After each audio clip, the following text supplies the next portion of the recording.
The Blues Fan Forum podcast is presented by Interstate 70 Sports Media Group. I-70 strives to bring you the best sports coverage in the tri-state area. Find them on Facebook or at interstate70sports.media. This is Jordan Bennington, and you're listening to the Blues Fan Forum podcast.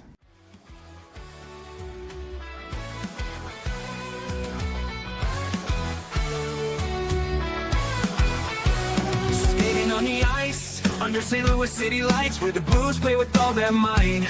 Jordan Cairo, fast on the attack, but defense falters, gotta cut him some slack. In rubber tongues, we find our glory. His skills shine, the team's best story. St. Louis Blues, we wear the crest.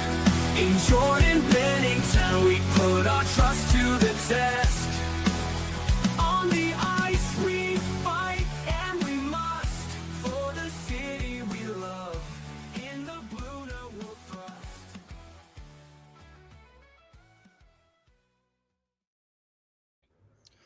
Hello there, everybody, and welcome to episode 167 of the Blues Fan Forum podcast, your source for Blues news, views, and fan interviews.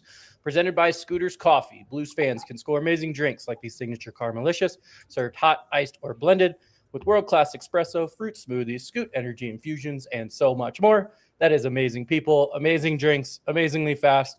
Scooters Coffee. As I was listening to that intro there, I was like, oh, the very first player mentioned in that intro is Jordan Cairo. I was like, yeah, we're going to have to change that. So I will give the listeners a little heads up. This will most likely be our last episode until we'll probably take about a month off and wait until maybe mid-August, a little maybe late August, before we start kind of training camp gets going and we start restarting. So last episode of I guess we'll say the intro. We'll get a new intro by then. We are going to do a Teach Me How to Doug section here later, which will be our last ever Teach Me How to Doug section. We're going to have to come up with something else for Alexander Steen. So we'll keep it going. Like I said, this is episode 167. Dakota is with us. Dakota, how are you tonight?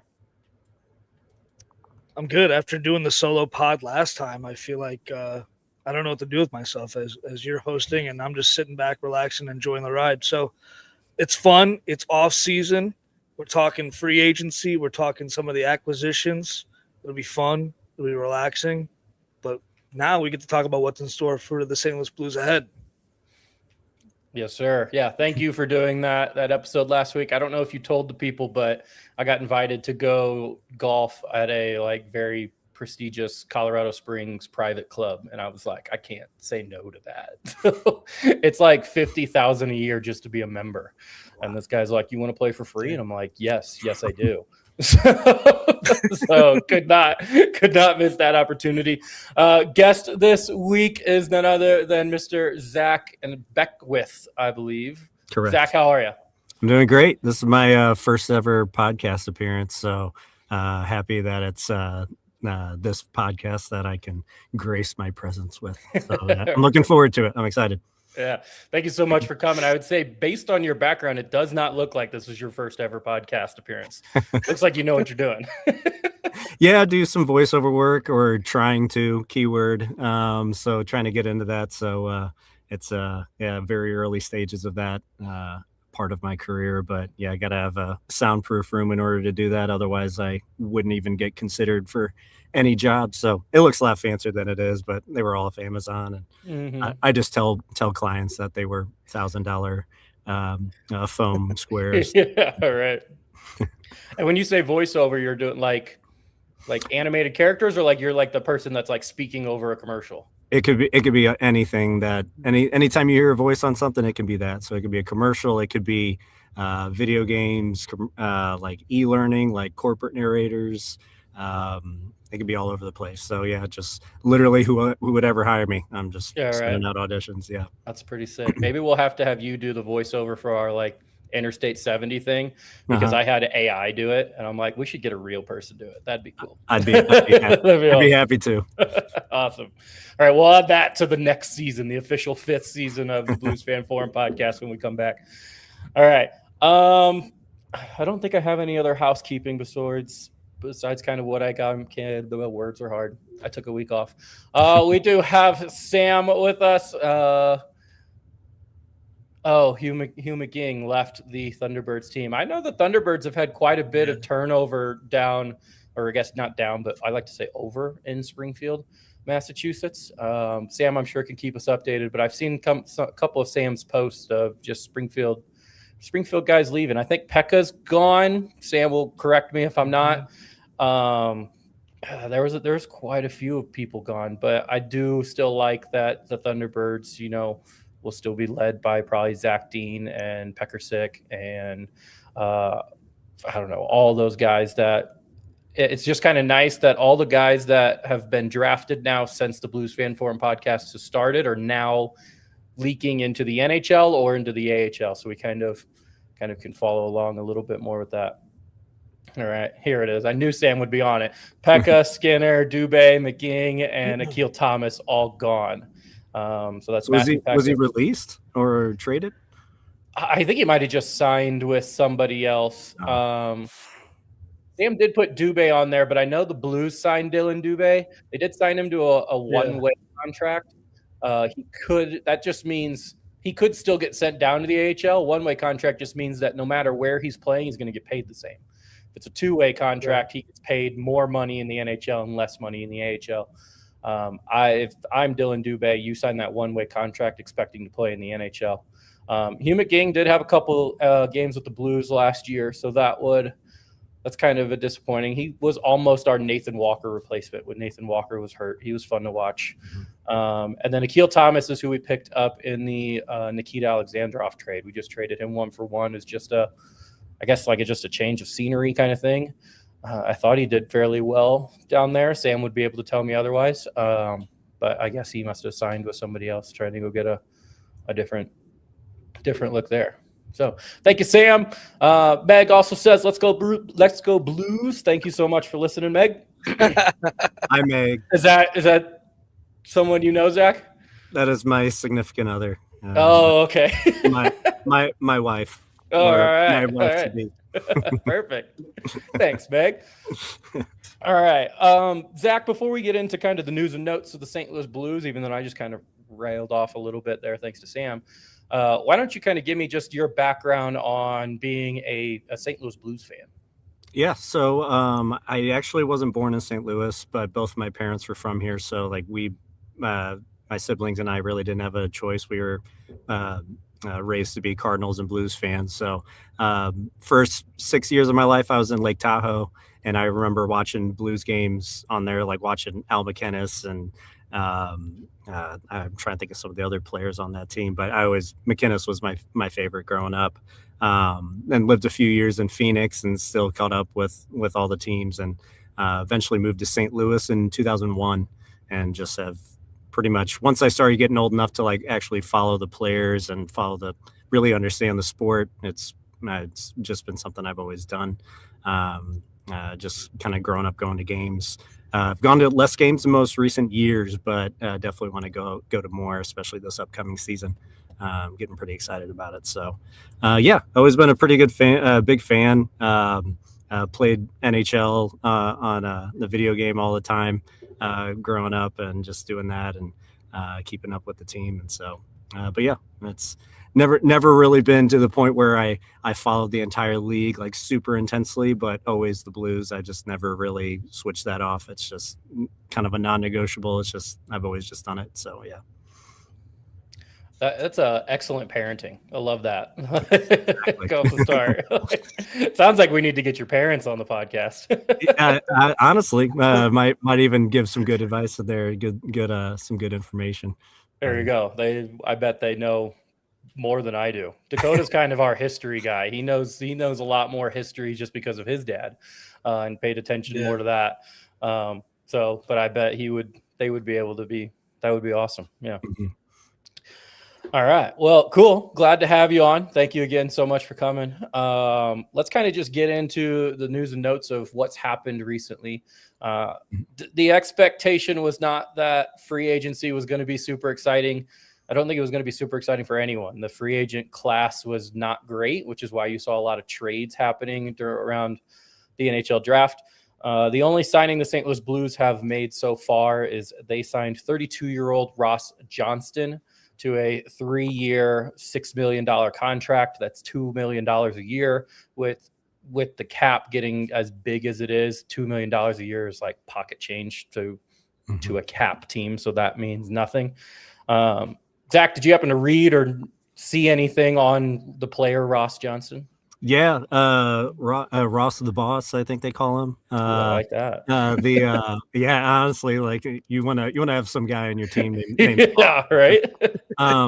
I always knew about him, didn't follow him super closely, but I started once we signed him, I started looking into him a bit more, and he just sounds like a kind of one of those fan favorite guys. And we've been seriously lacking like a big, just absolute brute on our team pretty much since.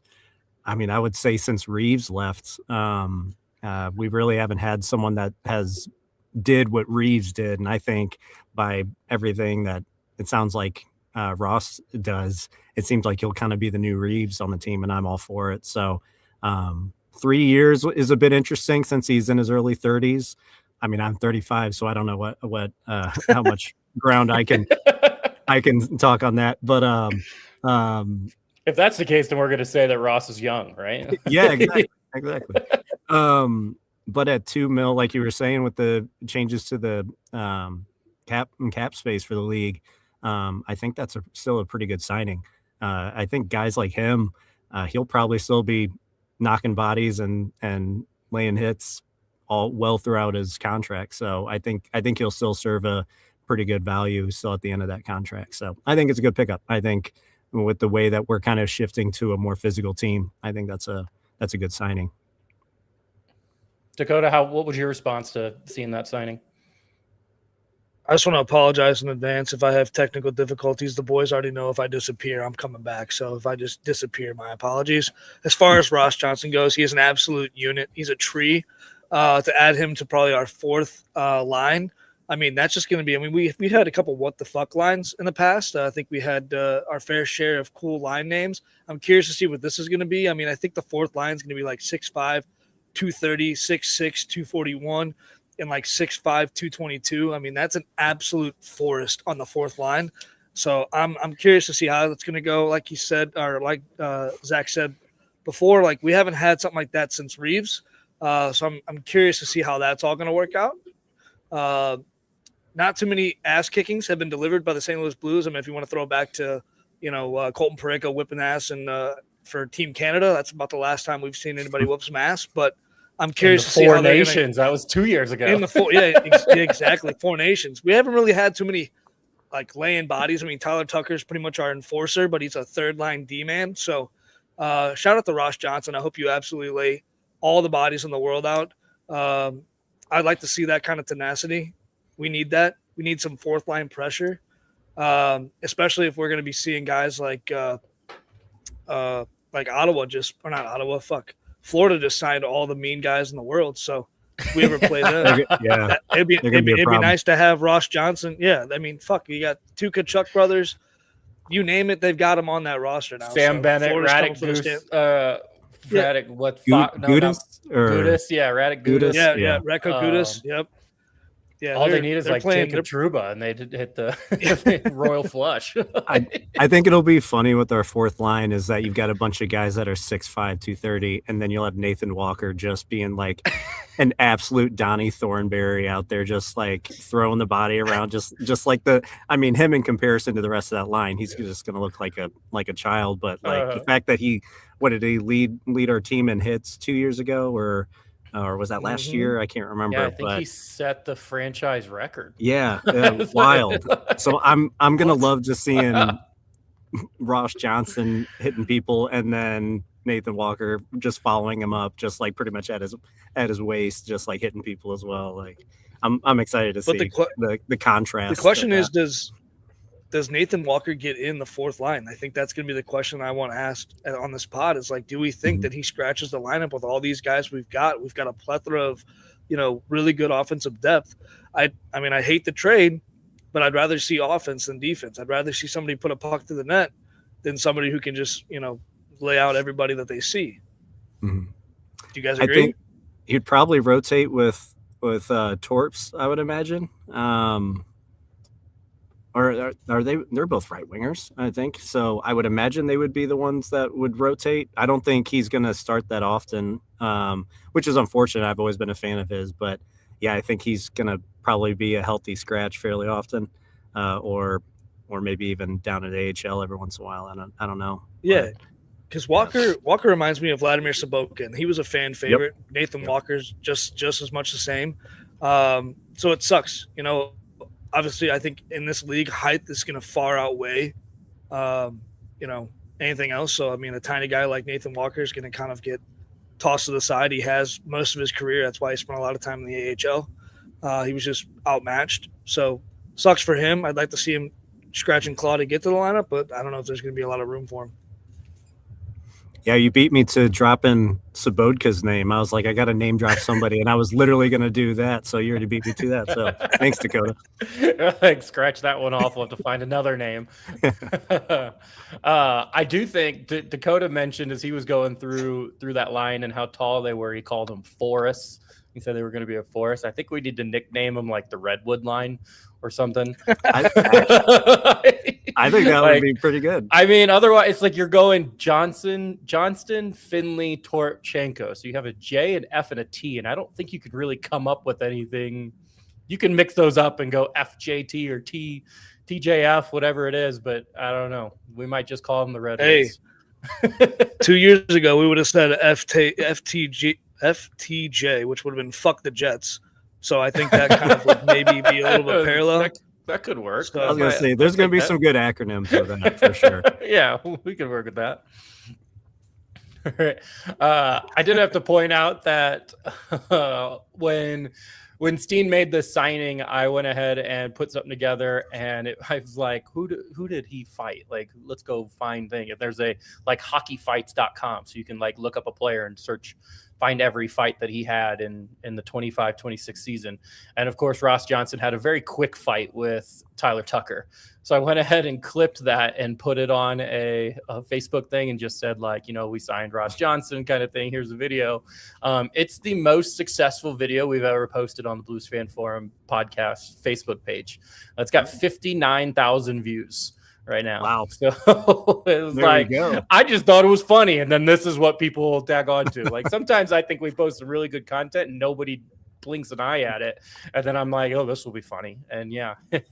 Tyler Tucker probably doesn't appreciate it, but yeah, it's the name of the game. Right. Yeah. It was like a 4-second fight. Like Johnston put, I think, somebody into the boards, maybe Cam Fowler. And so Tucker tries to go over there and defend him. And Johnston's just like, no. Like just sits him down. So amazing. Yeah, Tucker's not gonna like that. I do agree. Steen got interviewed and was asked, like, what can you tell us about the player, like Ross Johnston, like who are you getting, what are you getting? And Steen did everything in his power to say all positive things about him besides fighting. Like, that's all the fans want. The fans are like, we got someone who can fight. And Steen's like, he's such a good locker room guy, and he's just going to hold everyone accountable, and he's really going to bring that culture that we need kind of thing. And then I think even though whoever asked it might have been Jeremy Rutherford, was like, well, what about like his physical presence? And he goes, yeah, that's there, but he's just a good locker room guy. It kind of like went back to that. It's like, come on, Steen, he fights. That's what we want. So they're going, don't say it. Don't say it. Yeah. Don't say it. Right. So yeah, I think overall everyone's pretty happy with the signing. Just like you mentioned, Zach, the 3 years was kind of like, what? But because I mean, that puts him to 35. Which isn't old, by the way. That's not old. Yeah, totally. I'm still young at this young age of 35. Well, I also like whenever we make trades or sign people, I always like to go to whatever team the person is coming from and just see what the comments say. And I feel like with him, honestly, along with the other guys that we've recently acquired, a lot of fans were bummed. They were like, dang, I'm gonna miss him. So, and him especially. Like, I feel like a lot of people wanted him to come back, and so they're bummed that he's not. So I always take that as a good sign. And so I think he would be relatively quickly become a fan favorite if he does what he did in Anaheim. Yeah, and I think that's a pretty good transition there. This wasn't on my list of things to talk about, but it just kind of popped in my head of how Anaheim is just getting milked of all of their players. Like all their players are just leaving between we now have Ross Johnston. We traded for McTavish. They already traded Zellweger. They also traded another defenseman that I can't think of what his name was. John Carlson. Yeah, they just didn't re-sign John Carlson, right? Or did they trade him? Okay, yeah. I'm not sure. Maybe it's the Quinville curse. Could be. The big news though is then Philadelphia goes out and offer sheets Leo Carlson, their former number 2 or number 3 overall pick in the draft, and offers him $18 million a year, which is more than Kaprizov, more than. I mean, that's $6 million more than McDavid. Leo Carlson is going to be the highest paid player in the year, getting in the NHL, getting paid $18 million a year over the next 5 years.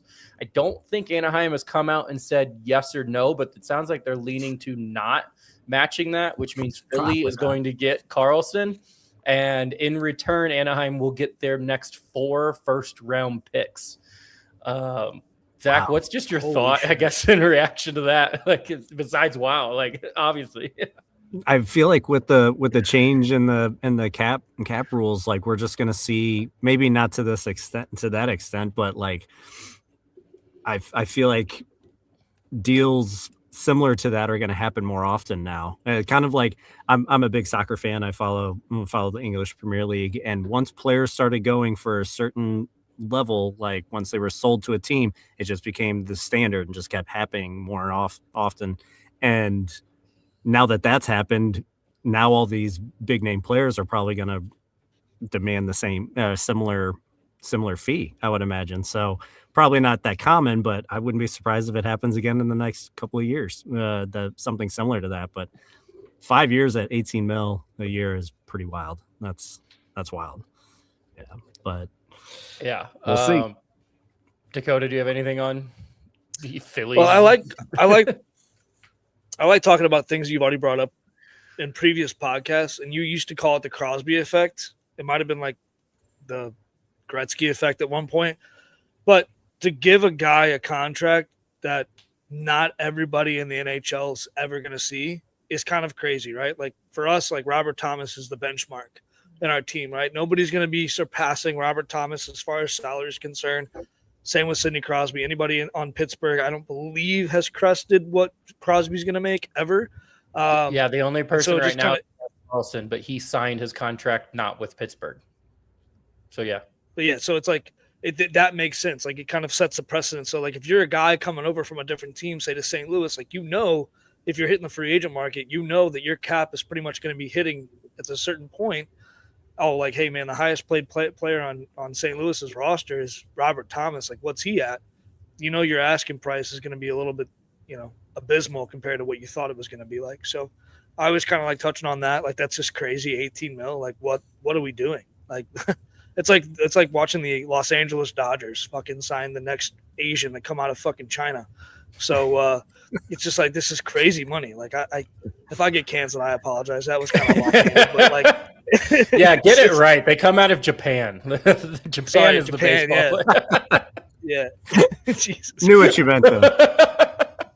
I appreciate that. Damn it. I put him in such a box. I'm done. You could have said like Taiwan or something like that, just out of nowhere. Yeah. Top player from Taiwan. Right. So yeah, that was a pretty crazy story. Again, I think they only have a day or two left to decide if they're going to match it. I think at this point, Anaheim is just deciding that they're not, and they're going to try to take those 4 first-round picks and go use them as trade bait and get something else. Yeah. Since we're on the topic of offer sheets, we'll talk about Leo Carlson was the second pick in that draft. The first pick in that draft was Connor Bedard, and he is still without a contract. He, I think, is looking in the $17 million range if he's going to go long term. I bet. Maybe. I bet the Blackhawks front office, when they saw that, they were like, "God dang it!" Yeah, You're right. Like, they're like, "Yep, he's going to demand around that too." I would imagine. yeah. But I hold do. on, don't they go based off of statistics? So like, and I'm not gonna like shit on Connor Bedard, even though like Blackhawks, fuck the Hawks, right? But like, it's based off of statistics. You have to come to it's like basing a your end of year like review and be like, hey, I need this much as a raise. When you like show up, like what are his statistics? Like, has he brought the Blackhawks back to, playoff contention? Like, has he done anything? Like, I mean, besides maybe awards here or there, but like, what has he actually done statistically besides being a big pussy and being injured by St. Louis? Like, I want to know like what he actually brings to the table with statistics. That's like, hey, I need this much or I deserve this much. Like, I don't know. I'm just curious where he's coming up with that number. Honestly, Well, I think they're in a desperate enough situation where they would probably bend to his will and be like, "Yeah, we'll give you whatever you're asking." Because I mean, even signing him, and I don't know what contract they gave Byram. What was his contract? 12 and a half. 12 and a half. Oh, Yeah. yeah. So that'll be.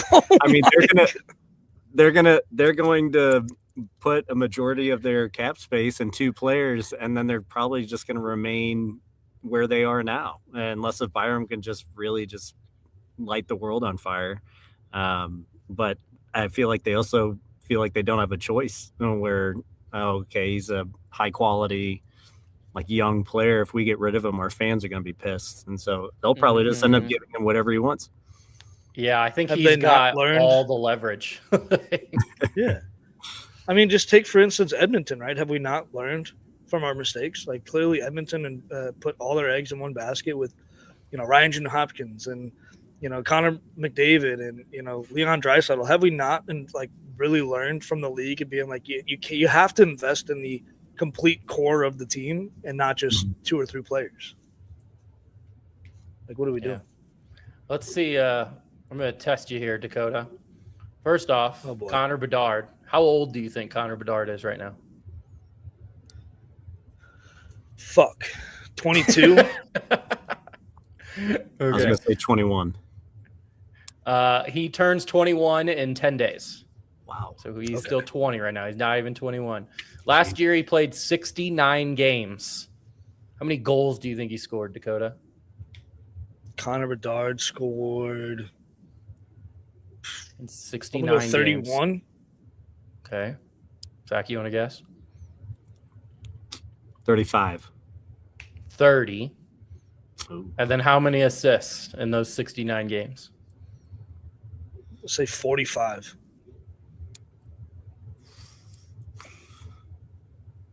We'll go 40. Okay, I feel like Dakota was just looking at the stats because it's 45. Yeah, he's got it up pulled up. There's no way. He knew we were going to ask that question. So 69 games, 30 goals, 75 points. He's still a minus player, but that's because the Blackhawks suck. But 70 feet, over a point per game. He's scoring nearly at half a goal a game clip. And he's the former first overall pick. He's probably the highest selling jersey on the team. Yeah, he's got, I think, like we said, all the leverage to say, maybe don't give me 18, but I want 17. Like, so. Yeah. And that's going to be a 10 piece, is it not? That's going to be at least a 10-year. No, is it capped at 8? 7 now. The new CBA 7. Okay. It used to be 8. Yeah. 7 at 17. Fuck. 7 years, $17 million a year. You know what the crazy thing is, though? That's like the sixth man in an NBA team. Like, that's what they get paid. Yeah. That's I was going to say, like, that's the average guy on sports. Yeah. Hey, that's like what an NFL center makes. Just like a fucking long snapper. Yeah. Right. Oh. All right. That's what gross. was actually let me, since we're at a good stopping point, let me tell you guys about places you guys can spend your money so I don't forget. Otherwise, Dakota's gonna have to text me and be like, dude, don't forget advertisements. Like, I know. All right. Told you guys about scooters earlier. There's a scooters here in Colorado Springs, and it's kind of far away, but I might just have to go get one because I haven't had an iced mocha in a while. If you guys want to come to Colorado Springs and check out the scooters here, you can, but it's probably a lot easier for you guys to check out our favorite scooters, which are the drive-thrus on Highway 143 and Troxter Way in Highland, or Vandalia Street and Indian Avenue in Collinsville. You can also check out their new opening in Shiloh, which I've not gotten the address for yet, but it's in Shiloh. If you can't make those, check out the other 30 locations in the greater St. Louis area. That is amazing people, amazing drinks, amazingly fast scooters coffee. Also, check out Hughes Custom Design. You can find them on Facebook. They're a family-owned and run small business that is operated out of Maryville, Illinois.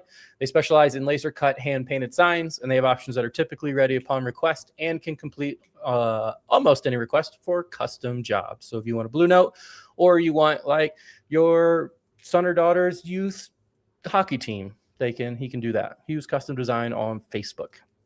And then lastly, you can check out Imprint Labs. They specialize in bringing your brand to life with custom laser engraved Richardson hats and vibrant custom sublimated metal prints. Whether you want to make a statement with high quality headwear or showcase your designs on eye-catching metal art, we deliver precision, durability, and style every time. Elevate your brand with Imprint Lab, where your vision meets our craftsmanship. That is their politically correct logo or slogan. I like to say, if you have shit and you want it on shit, they're your people. So they'll put it on a hat, they'll put it on a sign, they'll put it on a koozie, they'll put it on a t-shirt, they'll put it on whatever you want. If you want it wood and you want it hand painted, then you go to Hughes Custom Design. If you want it on anything else, Imprint Labs. So if you have something and you want it on something, we're your podcast to get that done. I need to get like promo codes from these people or something. I think we should start doing that. 10% off. Use those code. Yeah, we should work on that. That would be cool. All right. Next up on our list of things to talk about is a couple rumors, and it could be nothing. It could just be we're bored and free agency is dumb, so we're going to come up with whatever crazy rumors we can online. And that is the rumor that the St. Louis Blues may or may not be interested in Alexander Nichushkin from the Stanley Cup champion Carolina Hurricanes. Before we get into potential returns, Zach, do you know anything about Alexander Nichushkin? I'll admit that before the finals, I had no idea who he was. But watching him during the finals he seemed pretty electric. It's hard to get, or I guess it's easy to get caught up in just the atmosphere of Stanley Cup finals, just because it's such a fast pace game regardless of who's playing. Like the teams are making it to that stage, it's fast and just like insane. But I noticed him, and I like the way he played, and he's a big guy and still can skate really well, pretty mobile, and puts up pretty good numbers as a 23 or 24-year-old. But I saw the rumors as well. I immediately thought like, oh, there's no way we could do that unless if we give up a lot. But it sounds like they're shopping him around maybe. So I don't know. I guess crazier things have happened, but my immediate thought was probably not. But I've been wrong plenty of times before, so we'll see. All right. Yeah, I know. I always try to make these things up as best I can, and then people tell me I'm stupid, and then sometimes something like relatively close comes, and I'm like, "Ha! I got you." I'm trying to look up what team is this? Carolina. There you are. Because I believe he is currently a restricted free agent. Yes, he's a restricted free agent. Carolina has about $9 million in cap space currently. And they don't really have anyone else to sign unless they're going to sign Mike Riley back.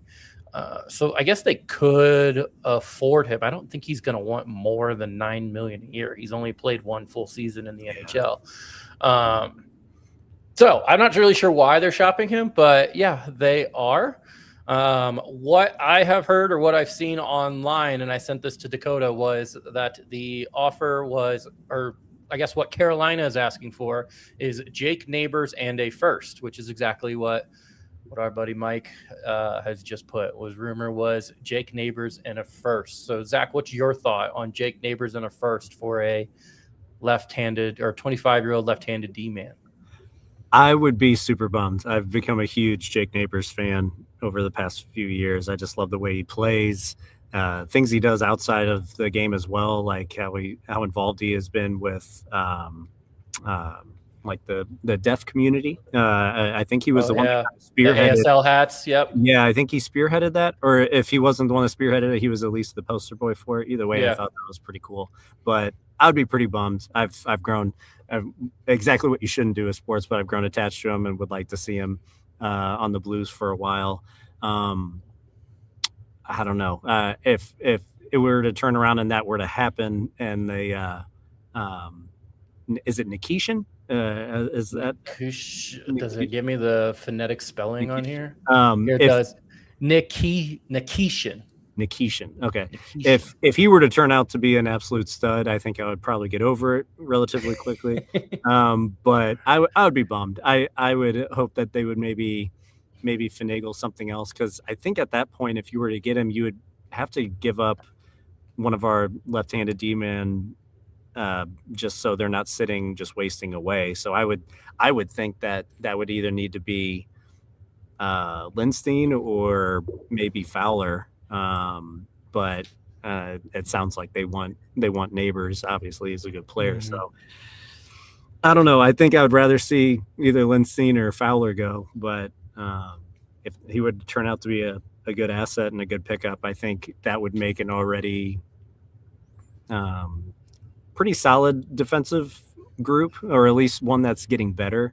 I think that would kind of be like another missing piece there. So at least based on what I saw of him from that series. So I think it could be good, but hopefully if that trade does happen, maybe it would involve someone else other than Jakey.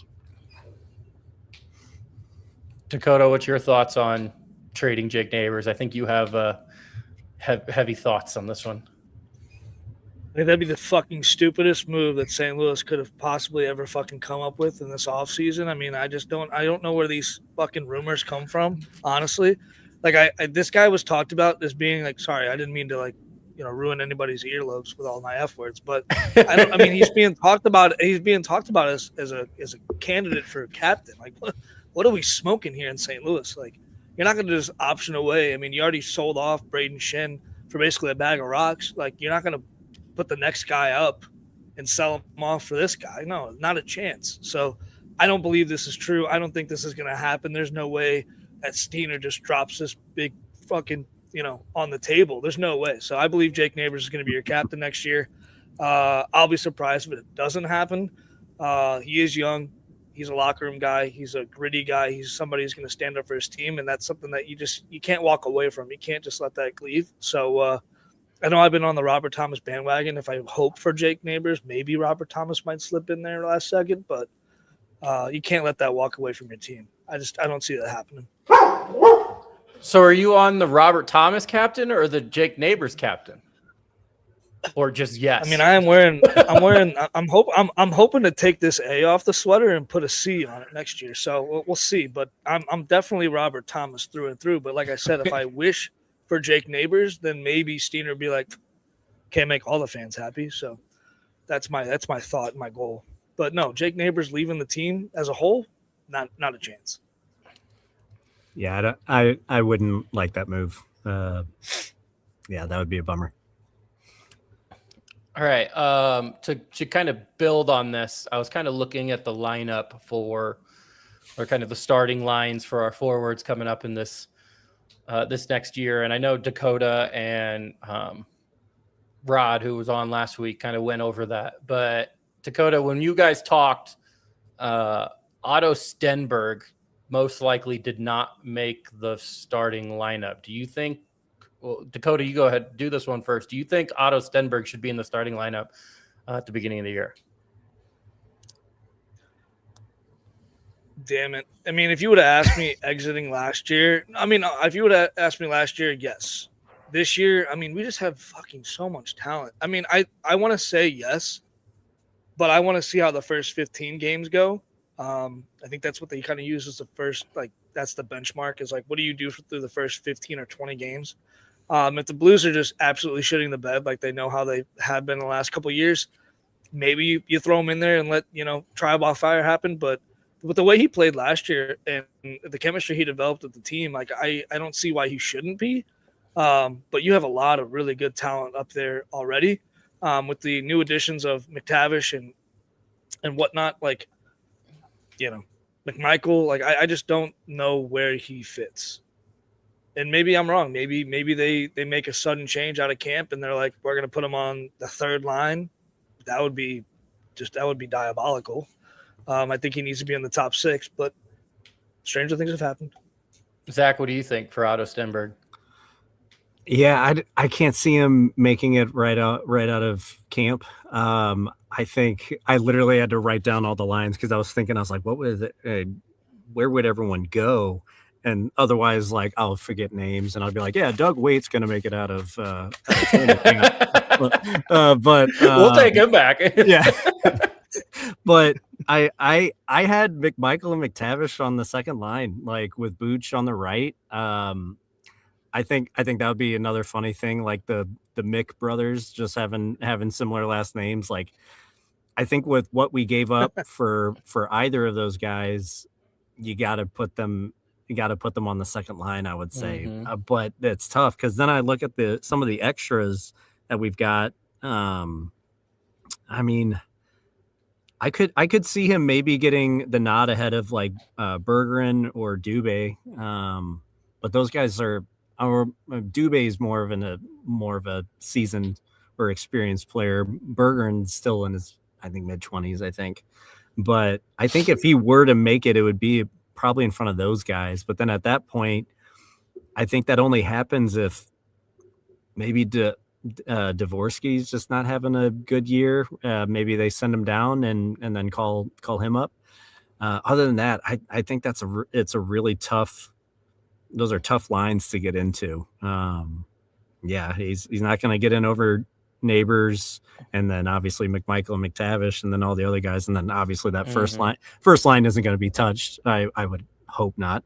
And then he's not a big brute for the fourth line. So yeah, I think maybe third of the way through the season, maybe halfway through, they'll kind of evaluate and see how maybe Dvorsky's doing, and then maybe how he's doing, or some of the extra guys. But yeah, I don't think to start the season, I don't think he's going to be up.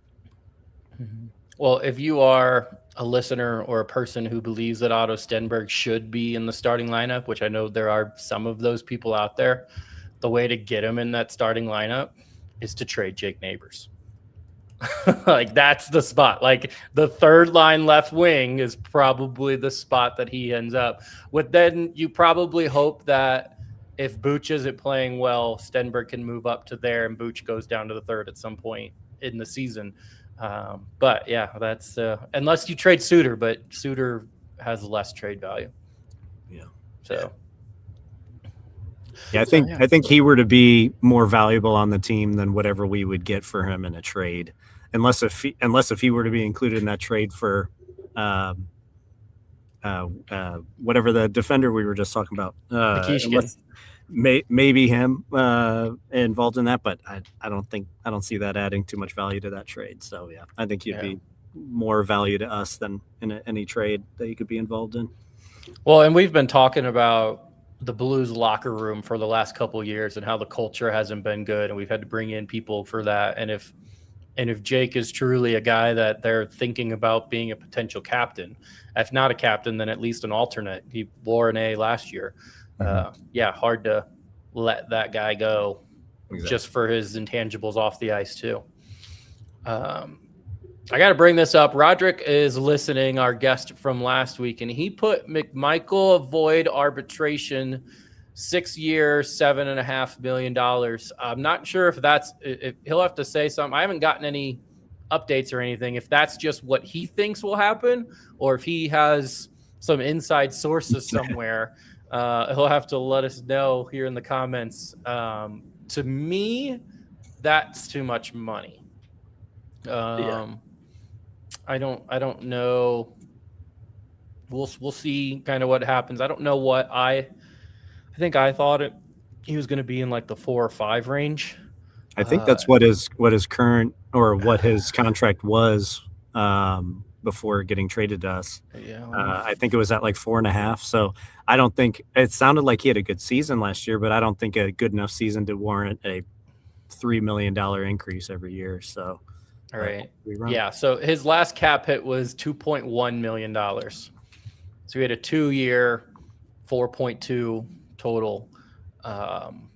I think, he's an RFA. I think if I'm McMichael, I sign a 2-year deal with St. Louis. That gets him out of his RFA years, and then he's in a UFA at the end of that contract. So I would imagine he does a bridge contract, which is why I thought like $4 million. I have a hard time giving somebody 6 years, $7.5 million who's never played on our team. Like you just don't know yet. I also just found out today that blocks him from those offer sheets. I didn't realize that. So supposedly he did that out of good faith to us, so no one would sign him to an offer sheet. Oh, doing the arbitration? Doing the arbitration. Yep. I didn't know that stopped you from being eligible for that. Yeah, and I believe arbitration can only get you an extra. Is it? No, I think you can get whatever. I thought I saw someone said something about arbitration can only get you an extra 10%. But I think you can negotiate. But I know sometimes those arbitration meetings are gross because essentially the team says, "Here's how bad you suck. That's why we want to pay you this." And then the player goes in and says, "This is how good I am. That's why I want to get paid this." And then some arbitrator's like, "You know what? He's right. They do suck. Like, we're going to give him this." Or he's right. He is good. He's going to get this kind of thing. So I know those can be pretty crazy. And that's got to be an interesting hearing for someone that says, maybe McMichael's like, "Listen, you brought me in on the Jordan Kyrou trade. You plan on playing me on the second line. This is why I think I should earn this money." And then the Blues are like, "We got you for the fourth line. We don't even know who you are." Who let you in the building? Yeah, right? Like you want that much money? So yeah, that's got to be weird. Like, I haven't played a single second for your team, but I got to negotiate an arbitration deal. So right, that's got to be interesting. Yeah. All right. Before we move on to our next topic, I do want to wish a happy birthday to Sam's sister, Lindsay. We're not going to wish a happy birthday to Hugh McGing because he left us. But Lindsay's birthday is on Saturday. So happy birthday, Lindsay. Happy birthday. All right. I think the next thing I had on my list is it's the off season and maybe we're just making stuff up just because we're bored. But it came out on the social medias not too long ago that the Blues may or may not be thinking about bringing back the St. Louis Blues arch logo. Dakota doesn't like it already. It has been, I think the St. Louis Blues have done a jersey bracket the last couple of years, and the arch jersey has gotten first or second in both years. So it's definitely a fan favorite jersey. The rumor is that they're bringing back that arch logo. They are including kind of the lighter blue as some kind of accents to it, but it's going to go on a full black jersey. So I threw that into ChatGPT and gave it as much information as I could, and we came up with this. Zach, what are your thoughts on either just this jersey or just a black jersey in general? First glance, I don't hate it. If it's just like a one that they wear a couple times a season, I don't hate it. I used to love the navy blues with that logo on the front. I always think of like David Backus and like those guys. Well, and Steiner too. TJ, yep. And so I don't hate it. Would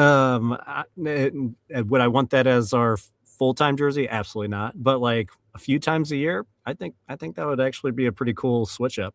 I think some sports are dabbling with the all blackout jerseys and everything, but doing that, but still keeping our colors. I think that's pretty cool. So I don't mind it. I like it. Dakota, go ahead and rip it apart. Where the hell do we get black as the primary color? I just want to know what's going on. Like, I can understand like maybe the navy blue coming back and maybe like a spot appearance, but like, where are we going all black? Like, what are we doing? Like, we're not the Utah Mammoth. Like, it does almost look like another team in some ways. Yeah, I just feel like the NHL is confused. I understand that, Gary Bettman's got to pay off his masseuse, but like, Jesus, where are we coming up with all these logo ideas to sell to the fans? Like, just bring back 3 jerseys, make this guy stick for more than 10 years. Like, I enjoy the Arch logo. I have TJ Oshie's like jersey sitting to my left, but like, I don't like the black, like primary, like maybe hints of black, but don't make it the primary color.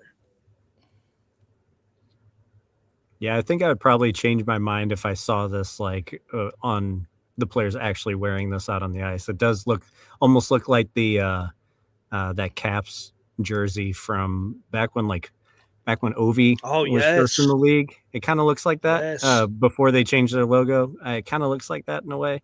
So yeah, maybe I might change my mind once I see it in action, assuming that this is anywhere close to it. But yeah, so. I'm just easy to please. I'm a yes man. I'm like, yeah, sure. Okay, go ahead. I do think that if this jersey or a type of this jersey shows up, the home jersey will still be there. The away jersey will still be there. The third jersey that is currently our old home jersey might even still be there. This could just be that one that literally they wear for home games. We do have a couple of people who are chiming in. Sam wants to throw up on it. My dad says the logo sucks. Sam responded and says, I agree. We got a couple people on YouTube. The Caps alternate black jersey is dope. I'll have to look that one up so I can see it. Golf Solo is a friend of Zach, I guess. No, just a fan. Just a fan. Just a fan. Yeah. That's Zach's actual account. He commented himself. This is what I told you before. I was like, there's people that I know that are going to probably hop in here. They're going to be off the wall. And Charlie just made that wish come true. Yeah. Oh, so amazing. Rumor is, I got to put this up so Zach's face can be seen when I read this. This guy Zach, not only is he a podcast legend because of his background, but he apparently is also hung like a horse, according to Charlie Broadhacker. So that's AI. That's all AI. Don't listen to the rumors. Maybe the future wife was on earlier, so maybe.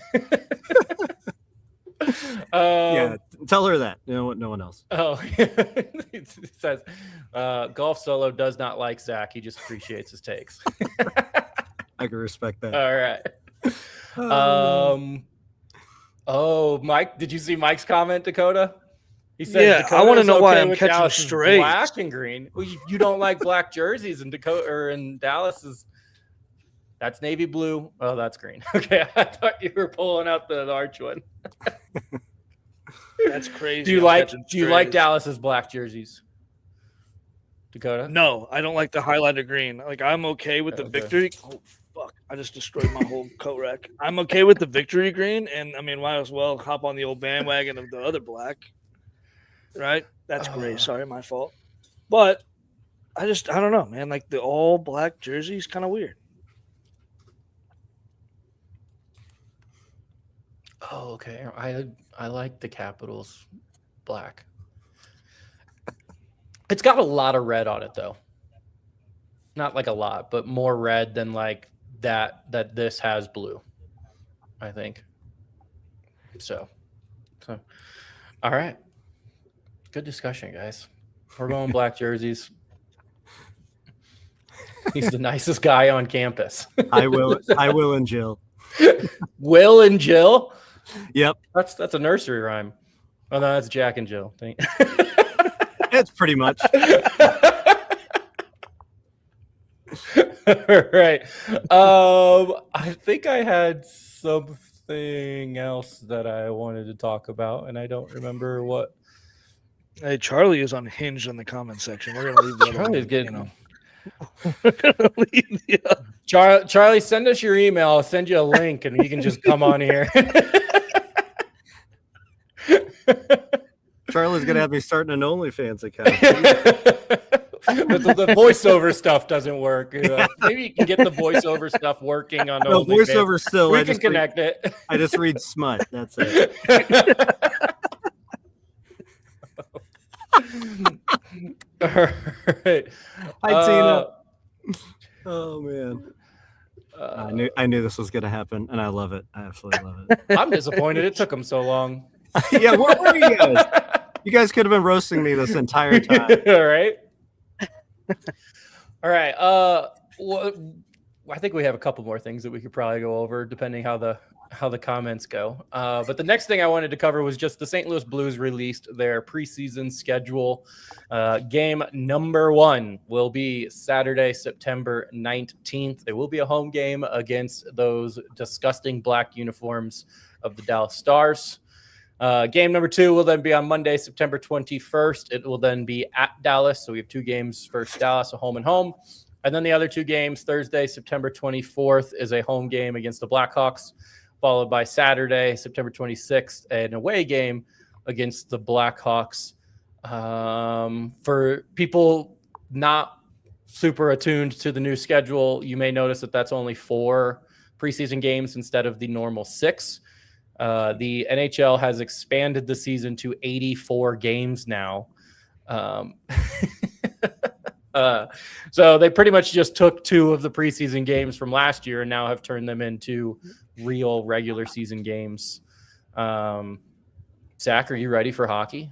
Or are you taking more friendly fire than Pat Tillman? I have duck down and make sure I'm I mean, I'm this time of the year. I'm always super excited for the hockey season to start. I've been engulfed with the World Cup, so I kind of missed that at this point. And then once Dakota asked me to do this, I was like, oh shit, yeah, that's coming up, and it will be here before we know it. But I'm excited. I like the moves that we've made.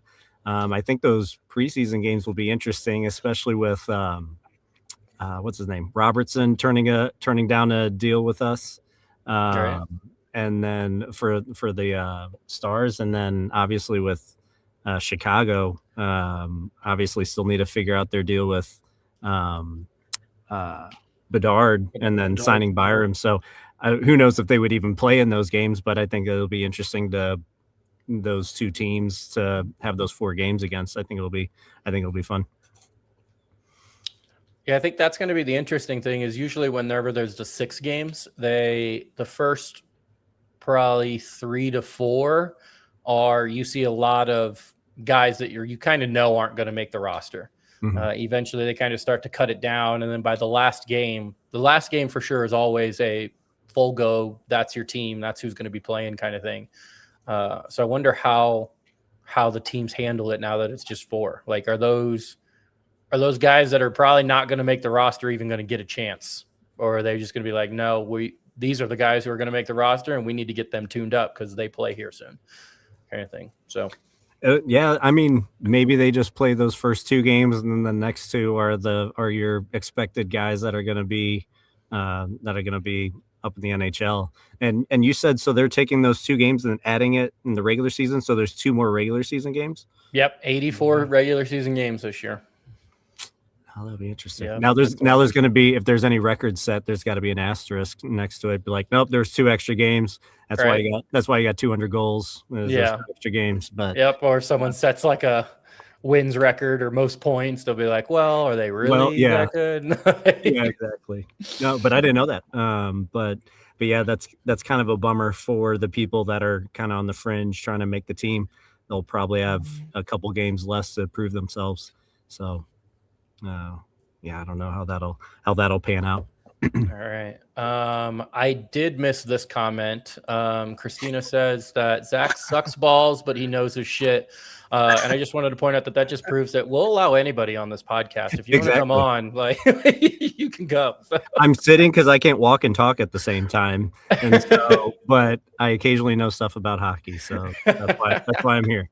All right. All right. I did want to do one last, let me find my buttons here. Teach me how to Doug question. So I'm going to play our little teach me how to Doug intro music. And then Zach, I'll kind of go over what it is and what you're going to do here. We haven't played it in a long time.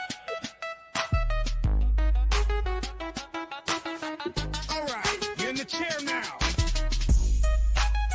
Let's see if you got what it takes to run the Blues.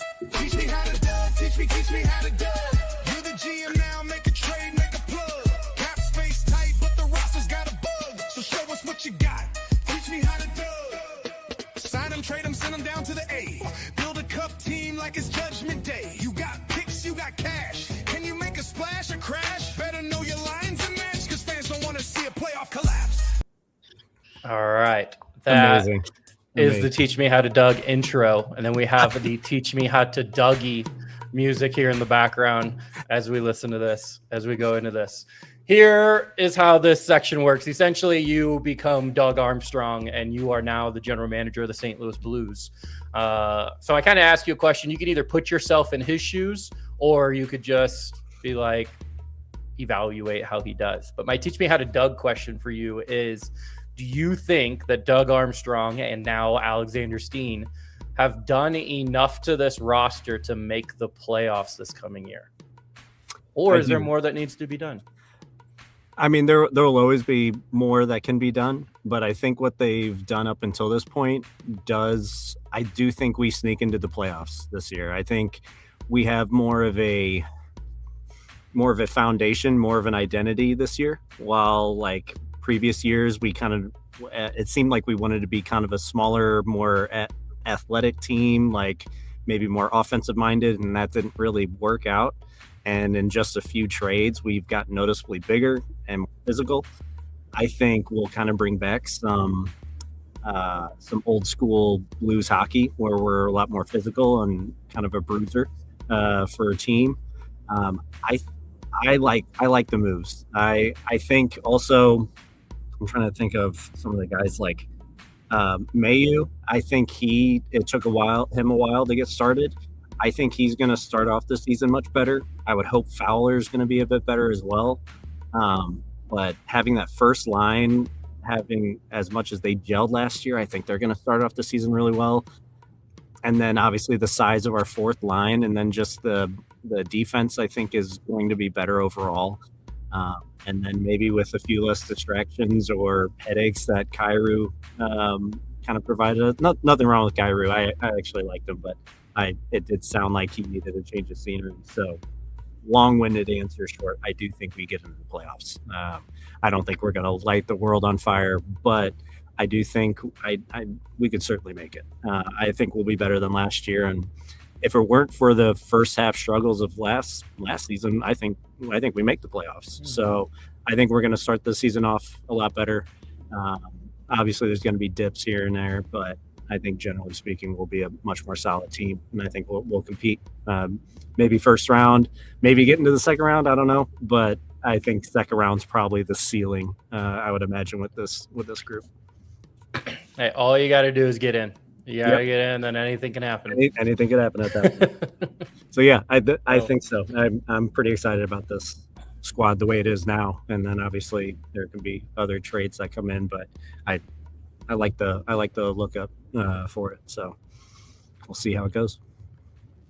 Dakota, are we getting in? Oh, absolutely. Fuck yeah, we're winning the Stanley Cup this year, boys. Buckle the fuck in. I mean, I'm all in on this team. I mean, with the question of goaltending, again, I'm a goaltender nut, so I got to figure out what's going on there. If Joel Hofer's going to be your number one or Benner's going to be your number two, once we settle in and figure that out, then we're all steam ahead. Zach mentioned playing NHL games earlier. I still like to do that, and I just started a franchise mode with all the updates of all the new players and everything, and the EA Sports does not like the new St. Louis Blues team. They were not a fan. I think we missed the playoffs in like the first 3 years that I was just simulating games and going through. So they've never been favorable for St. Louis teams anyway. So that's true. And I think EA likes to treat hockey like basketball, where you need those like superstars, and the Blues just don't have superstars. They have a good collection of really good players. Robert Thomas is your closest to a superstar. Holloway was kind of on his way this year, and then Broberg, I would say, is on his way, but none of them are there yet. So Yeah. What is it? What do they call it? The X Factor? Is that what the EA NHL? Yeah, they got to have those X We don't have factors. it. and get those We don't extra- have any X Factors, so Yeah. call it Now in. they have those X factors have like different levels, and I don't think any of our players were at like the super high level, like the elite. They were all like, oh, they're all stars, which means they're like okay at it, kind of thing.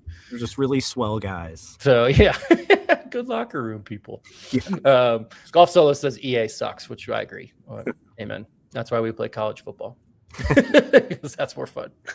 And then I don't know, Dakota, do you know who this is? LY Light Precinct? Light Pracking says he didn't, or he or she, I don't know who it is. I didn't get to the whoa, that was hard. I didn't get teach him how to dunk intro music. That wasn't a stutter, that was a stroke. I don't know. Well, yeah, last week I tried to roll out like sitting with Steen because I didn't know if we were going with one last teach me how to Doug. So I don't know. Yeah, We got to what? figure out a name. I feel like sitting with Steen might get you. I mean, I'm gonna have a stroke one of these days. And I'm gonna say shitting with Steen, but you know, I feel like we gotta change up the name of that somehow, some way. I think those T-shirts would sell if you ended up sticking with shitting with Steen. So Shitting with Steen. shitting with Steen. Shitting with Steen. That is it's Sharpie Rod, as he said. It's Okay, Rod from last week. He's got just it. on YouTube now commenting instead of Facebook. But yeah, he was he calls himself Sharpie Rod because he had a quote last week that said that Dylan Holloway, Robert Thomas, and Jimmy Snuggerud should not be penciled in on the first line. They should be Sharpied in on the first line. So yeah, I agree. Yep. I agree. All right. Dakota, anything else that we needed to cover? No, it was fun watching Zach get speed bagged for a minute by his friends in the comments. So I think that was a very getting enjoyable worried. touch. I was getting worried. I was like, man, they're not showing up saying off the wall shit. And sure enough, 93rd minute they come through. They're like, we got you. Yeah, all right. Stoppage time. It showed up. Love it. I was like, come on. All right. Zach, anything else? No, thank you guys for having me. I've literally never, like I said before, never done a podcast before. So this was fun. I love now my excitement for the season's at an all-time high. I'm really excited. So thank you guys for having me. I appreciate it. All right. Thank you so much, Zach, for coming on. You were awesome. Your friends are awesome. They were a little crazy. All right. They're pretty cool. All right. Dakota, you'll have to make sure you get them at a watch party when you do one in St. Louis. So we need those people there. Prepare to get weird. Yeah. All right. Thank you guys for listening. Be sure to check us out on Facebook, Instagram, and X. You guys can also follow our media page, Interstate 70 Sports Media, on all the social medias as well. Check out Scooter's Coffee, Imprint Labs, and Hughes Custom Design. And Zach, give me a big ol' let's go Blues, and we'll get out of here. Let's go Blues. All right. See you, everybody. See you guys.